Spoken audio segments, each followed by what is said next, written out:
ค่ะไม่สงค่ะเฮาขามา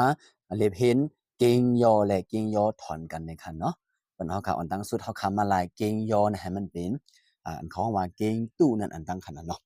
นะครับเพราะเฮาขาดที่ลายเกงยอเป็นเกงตู้เนี่ยเฮาขาดว่าเอาตัวเมส่วนมันตั้งไตและ3ตั้งนั้นในกุ้นกันอันตั้งค่ะ2คูณ3ในไล6ค่ะเดี๋ยว6ซ้ำหนูมาแถม1อ่ะเพราะ6แถม1ที่ไล7ค่ะเนาะนั้นตัวส่วนจากเพ่งเนี่ยเป็น7ตัวเมส่วนเนี่ยเป็นตัวนับ2ในอันลายค่ะเนาะเพราะนั้นถอน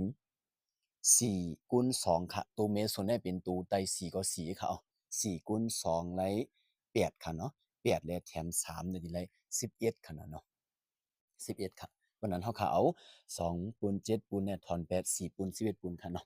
เอาค่ะเพราะค่าที่ถอนเฮาก็ด้วยตัวเมส่วนมันค่ะตัวเมส่วนมันเหมือนกันค่ะเนาะเฮาค่าลายให้มันเหมือนกันค่ะเนาะเพราะว่าลายเหมือนกันเนี่ยเฮาค่าลาย2นะให้มันเป็น4นะเฮาค่าคูณ2ค่ะเนาะพอคูณ2เนี่ยเป็น4ก็เอาค่ะลูกตั้งตัวใต้คูณ2อันตัวเหนือก็คูณ2เนี่ยค่ะเนาะเอาค่ะเพราะนั้นเฮาค่ามาตัว7คูณ2ในไล14ค่ะเนาะ2คูณ2ก็ไล4ค่ะถอน8 4ปูน11ปูนค่ะเนาะเพราะนั้นตัวเมส่วนมันเหมือนกันเนาะค่ะ4ไงค่ะเนาะเพราะนั้น11เนี่ยถอน14เนี่ยถอน8 11เนี่ยดีได้3ค่ะเนาะ3ครับเพราะนั้นขอตอบมันได้4ปูน3ปูนเนี่ยค่ะเนาะโอเคเขาขามาสืบเลยเห็นแทง3 4ปูน3ปูนถอน2 2ปูน1ปูนเนี่ยค่ะเนาะ โอเคเอานั่งสุดเขาขามาเอาวันmix number และ mix number มาทวนกันกำซื้ออะไรค่ะเนาะเขาขาดดูไล่ด้วยกับเขาขาดไล่ตัวเมส่วนมันเหมือนกันค่ะอ๋อนี่เป็นตัวเมส่วน4ค่ะนี่เป็นตัวเมส่วน2ค่ะเนาะวันเขาขาดไล่ตัวเมส่วนมันเหมือนกันเขาขาดดูเอา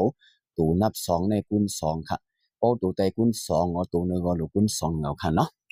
ครับวันนั้นเขาขามาเตรียมขึ้น3 4ปูน3ปูนถอน2 2คูณ2ไล4 1คูณ2ไล2เนี่ยค่ะเนาะว่านั้นบ่ตัวเมส่วนมันเหมือนกันเฮาขาดถอนกันแล้วค่ะเนาะ3ถอน8 2เนี่ยคือแท้ง1ค่ะเนาะนั่นตัวเมส่วนเป็น4ค่ะ3ถอน4ปูน3ปูนถอน4ปูน2ปูนไหน3ถอน2คือแท้ง1ค่ะเนาะเพราะนั้นขอตอบมาใน1 4ปูน1ปูนเนี่ยค่ะเนาะ อำนั้นแทงลอกลายหนึ่งเพราะเขาอำใครเจอ mix number และ mix number ถอนกันกำสือกำเหลวในเขาคามาลายให้เป็นส่วนปอมมันขนาดเนาะเขาคำขึ้นไม่เอา4คูณ3ค่ะเนาะตัวเมส่วนมันเป็นตัวนับ4ไว้ค่ะ4คูณ3ในไร12มาแถม3ในไร15ในค่ะเนาะถอนตัวเมส่วนเป็น4คูณ2ไร8ค่ะเนาะ8แถม2ในที่ไร10ค่ะเนาะ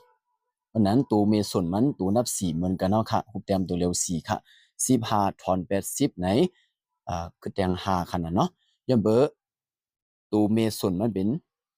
ตัวเลขส่วนจากเพียงเป็นตัวใหญ่เฮาค่ะขึ้นเมจากในแต่ละหังไร1 4ปูน1ปูนขนาดเนาะ4คูณ1เนี่ยที่ไร4มาแถม1นั่นแหละ5ค่ะเพราะนั้นขอตอบมาเลย1 4ปูน1ปูนเนี่ยก็ไรค่ะเนาะ